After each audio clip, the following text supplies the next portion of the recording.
Hello everyone, সবাইকে happy new year. সবাইকে 2026-এ অনেক অনেক শুভেচ্ছা। 2026 সাল সবার খুব ভালো কাটুক এই কামনাই করি। তো তোমাদের আজকে প্ল্যান কি? তোমরা কে কে আজকে পিকনিক করতে যাচ্ছ বা 31 ডিসেম্বরে পিকনিক করেছো কমেন্টে জানিও। আমি সকালবেলা উঠে, সকাল বলতে শীতের সকাল 9টা 9:30 বাজে এখন, সকালবেলা উঠে ব্রাশ করে চা বিস্কুট খেয়ে এখন চলে এসেছি বিছানাটা খুব সুন্দর করে গুছিয়ে নেবো। তো বিছানাটা চলো গুছিয়ে নিই। শীতকালে বিছানা মানে বুঝতেই পারছো অনেক কিছু থাকে বিছানার মধ্যে। তো চলো আগে বিছানাটা সুন্দর করে গুছিয়ে নিই। সুন্দর করে গুছিয়ে জানলাগুলো খুলে দিয়েছি, আলোটা কিন্তু ভালোই ঢুকছে আর রোদও কিন্তু বেশ আজকে ভালো উঠেছে। তারপরে চুলটা আঁচড়ে নিলাম, আগের দিনকে বিরুনি করে শুয়েছিলাম ওটাই খুলে ক্লিপ আটকে নিলাম।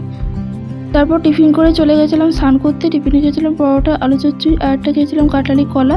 তারপর স্নান টান করে এসেছি। তো আজকে ভিডিওটা এতটুকুই, দেখা হচ্ছে নেক্সট ভিডিওতে। ভালো হলে লাইক কমেন্ট শেয়ার করে দিও। তারপরে ক্রিম মেখে নিয়ে আমি জানলার ধারে বসছিলাম, যেটা ভুজিয়া খাচ্ছিলাম।